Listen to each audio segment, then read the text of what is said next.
RTE Pulse. Bringing you the best dance music from every corner of the globe. All day, every day. This is dance radio like it should be. Touch that dial and we'll shoot this puppet.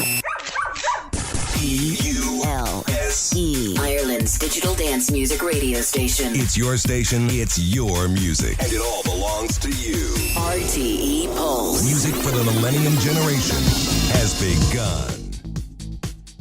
Díomh agus bhrígéad fáilte arás tá bhgéisteach leis on Cosmo, Lumhain, Scott DeBuitleir, BO Air RTE Pulse. If you want to get in touch with us tonight, thecosmo at rte.ie is the email address, and I'm here until 10 o'clock, so why not send me a message and get in touch with me, because I am all alone here in the studio, so you might as well keep me company.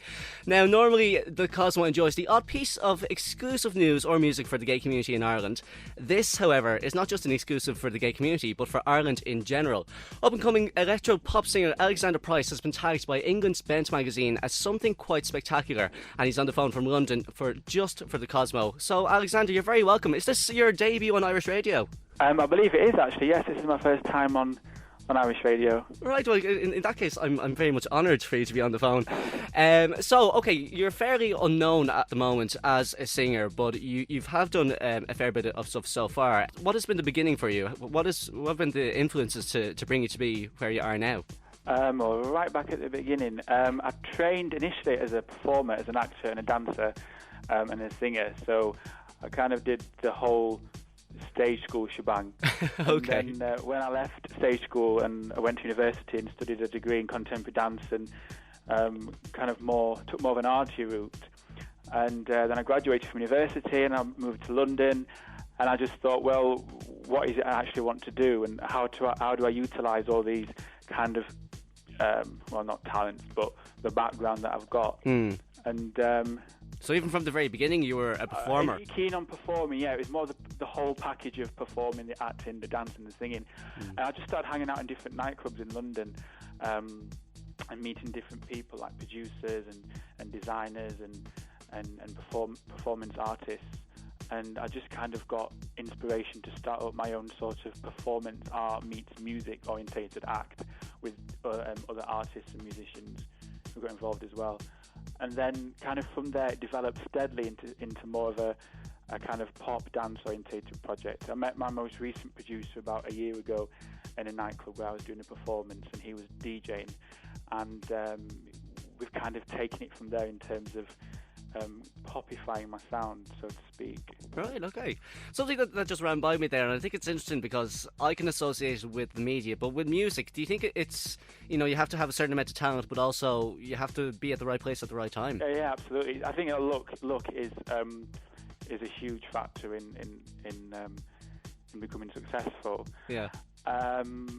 And yeah, talent obviously does help. You need to have something to say. You need to have something. I write my own music and I co-produce as well as everything else. So I think as well, it's good to kind of know who you are as a person and what you want to sound like and what you want to be presented as yourself.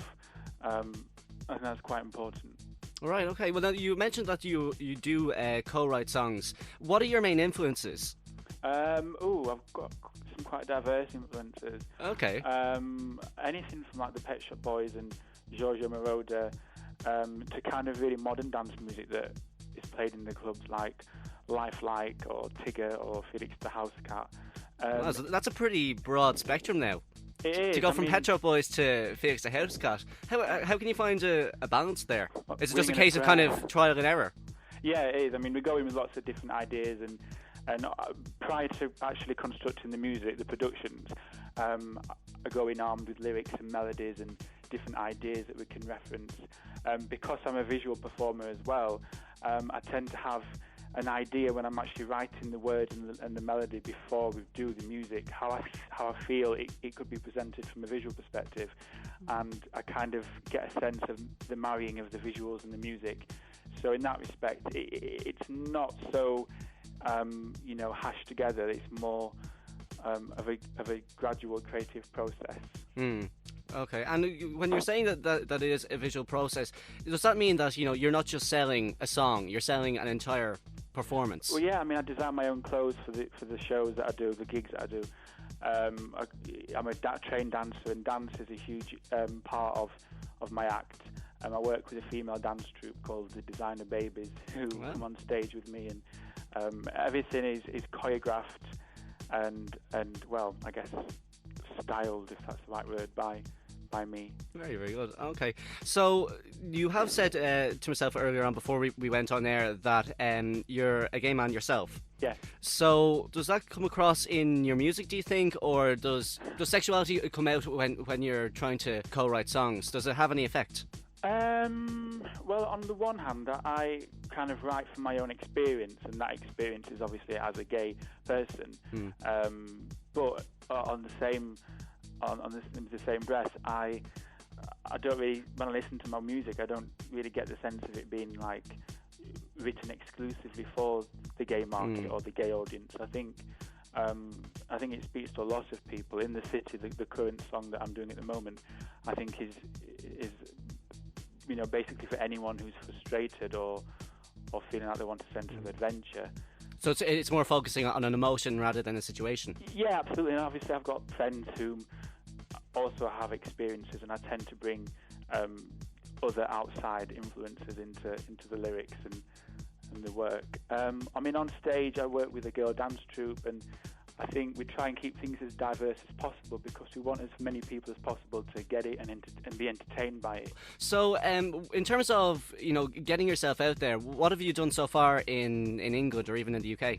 Well, a lot of live work, a lot of gigs, especially all over London. I've kind of taken the rock indie route to promoting myself, even though I'm a pop dance act. Okay. I'm doing lots of gigs around gay clubs and straight clubs and indie nights, rock nights, anywhere that would take me, basically, just so I can kind of get a sense of where I fit in best. And so far this year especially has been fantastic because I've had such a great enthusiastic response, and I've played with some artists whom I admire as well. It's good that you're getting a response, Lisa. So it was one of the things I was going to ask you. What has been the feedback from listeners or producers? Or it's been fantastic. Going back to the whole kind of gay thing, I've played, actually the majority of gigs I've played this year have actually been in straight environments, conventionally straight environments. Yeah. At live indie nights and things like that, and the response from those crowds has been fantastic and really supportive. And I'm not afraid to camp it up on stage, should we say, and be a little bit eccentric. And I think that the mainstream audiences and the general public per se really kind of just see it for what it is and are entertained by it, and that's really rewarding. And also as well, I think the main thing is when we're putting our stuff together, our stage shows and the music, I'm actually not thinking about the markets and what kind of groups this will appeal to. It's more kind of for everybody. Very, very good. Okay. Right, so let's move on to the single that I'm going to be playing in a few minutes. In the City is the name of your next single. Now, it's going to be played in a few seconds. What has brought you to writing this song? Tell me the story behind it. Well, basically, it's based on my own experiences of kind of leaving a small town in suburbia, because I'm originally from Yorkshire. Okay. You might have guessed by my accent. And it's about kind of leaving a small town and moving to the big city, and it could be any city. It doesn't just have to be London. It could be, I don't know, Dublin or Buenos Aires or New York. And it's just about kind of the adrenaline rush, about having absolutely no money but lots of freedom and lots of fun, lots of friends, and about different people coming in and out of your lives, and just it's about being young, and it's about being ambitious, and it's about being independent. Okay, I'm feeling the energy already from it. So in that case, Alexander, if people want to hear more about you or want to start following you, how can they get in touch, or how can they find out more? I have a website at the moment, a MySpace, www.myspace.com/Alexander Toyboy. You can also Google Alexander Price, and a wealth of different things come up. Okay. And also I'm on YouTube as well. But I'll be doing lots of live work around the capital and beyond over the next few months, and I hope to come to Ireland soon as well. Well, sure, why not? We'll get a flash mob or something out to your next gig. Oh, fabulous. Right, listen, Alexander Price, we'll play in this city in a few seconds, but in the meantime, thank you very, very much for taking time out to talk to us, and I hope to see you over in Ireland sometime soon, okay? Yeah, thank you very much, Scott. All right. Bringing you the best dance music. All day, every day. RTE Pulse.